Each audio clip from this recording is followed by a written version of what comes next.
Hello, I'm James Gunn, Reform Party candidate for Oxford West and Abingdon. Today I want to talk about agriculture and farming. Reform wants to revitalise agriculture because we want these businesses to thrive, to provide work in the rural community and to preserve the British countryside. We also want to increase our food security. You can see that around the world food supply is becoming more and more of a problem as we globalise our supply chains. It's very easier for us to be cut off from something by extraneous events. For example, if you want to look into the bridge in Baltimore that was knocked down and the disruption to trade that's caused, that's a good example of how supply chains can sort of disintegrate a bit. Okay, so we want to scrap climate-related farming subsidies. We want to get people growing food for food's sake, not for climate's sake. Okay, so that's we need to make that work in a completely different way. We want to increase the budget for farmers because we want particularly small farmers to thrive. These industrial farms tend to use enormously heavy machinery and they don't provide a lot of work, and they use a lot of chemicals which are not good for the environment or for the food we eat.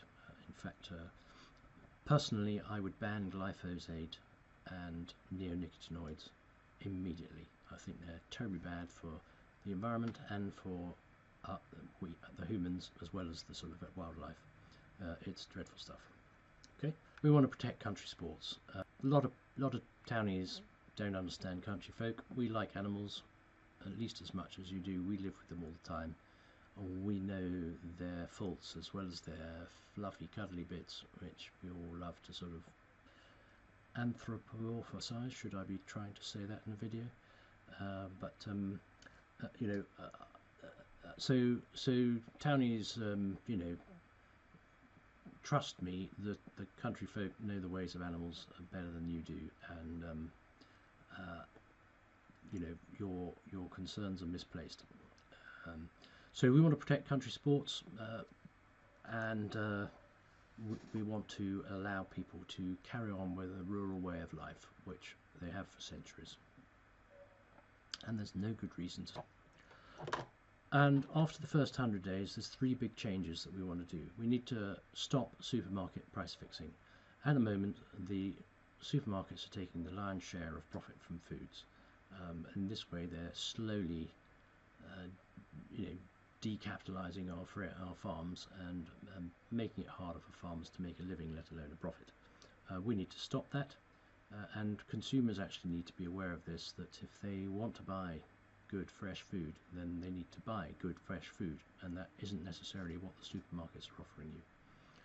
Okay, that's the first thing, and that's going to be a bit of a longer one. Okay, now something the public sector can do very quickly is to buy more British food. We will require public sector canteens to serve 70% British food, and that means hospitals, schools, police forces, armed services, every part of the public sector that's running a sort of dining room of some sort. They will need to buy 70% of their food from British farms. So I think that'll be a major sort of shift of money from cheapest to British, and we think that's a good thing to do. We want our farmers to be farming, not form filling. There's far too much paperwork involved in running a farm now, and who knows what happens to the information. So, but farmers should not be burning midnight oil for that. It's already a very highly stressful 7-day-a-week operation. Anyway, that's our agricultural policy. I hope that you'll support us and vote for me on 4th of July. Thank you very much.